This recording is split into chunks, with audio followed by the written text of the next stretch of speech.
I want to start with a story that's out this week in the Texas Monthly. It's a piece by S.C. Gwynn.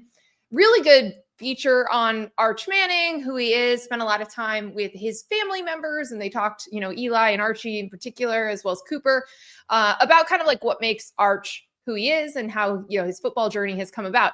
Interesting quote, though. Archie Manning, Arch's grandpa, said that he hasn't talked to Arch about this, but that he does not expect him to declare early. Like it's kind of like a warning shot here at the teams and the fan bases and everyone who wants to like tank for Arch next year, and have assumed, he just had this one great year starting at Texas and then will go pro. He said, quote, Arch isn't going to do that.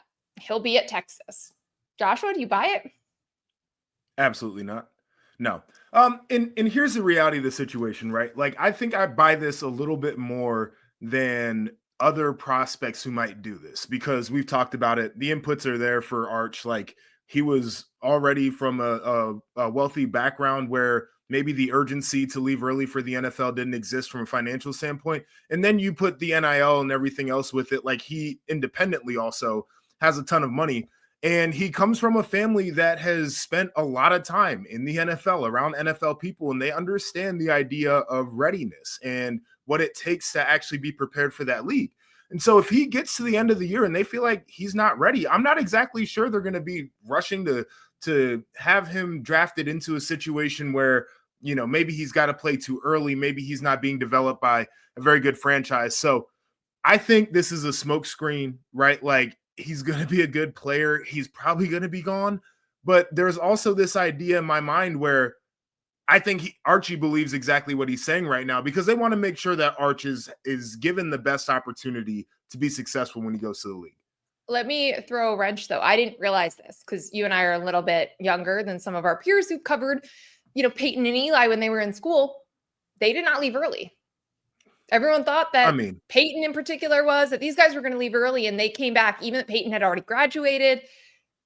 Do you think there's something different to that? day and age still? I get it. And again, this goes into the idea of this family has a better understanding than most of what it's going to take for Arch to be where he needs to be.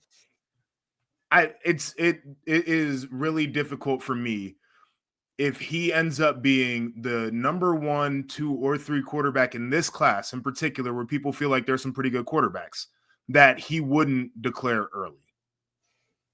We will see, because I think this is a really interesting subplot now. Having seen these comments, kind of read the way that the family talks, they're very much in the same boat as like when I was around Arch at SEC Media Days, and he was just saying, like, I haven't earned anything yet. Like, stop kind of giving me or labeling me all of these. I tend to agree with that too. So, I think that's part of it too, like actually getting the experience in college. So that's something that's, I think, really interesting as a subplot, because, obviously there's always that backdrop of the draft and especially with the quarterbacks of like the draft order. So it'll be interesting to see like if this ultimately is a decision for him, or like you said, because so much of his college career has already been different from the way that college quarterbacks or 5-star quarterbacks operate today, like sitting for 2 years, not transferring.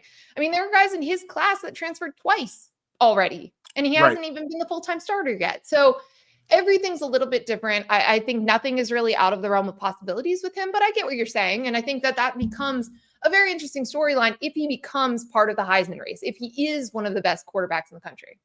I think the other part too is like this is, I think, more of a message to teams who would be, who would consider tanking. You have to be a bad organization, just like fundamentally, in my opinion, to tank, to actually go out and actively try to lose football games to get a player. And there are a million reasons I feel this way. And one of the biggest ones is there are a whole bunch of guys who are already in that locker room that their clock is ticking, getting ready to expire. And you're hurting their careers just so you can go after a guy.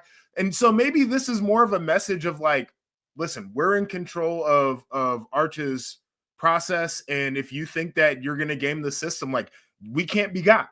We are going to do this the way that we want to do this. And this is also famously a family that has tried to stop where someone's getting drafted. That they wanted to do things. Absolutely. So yeah, it's a fun subplot. I like this kind of as a backdrop for the season.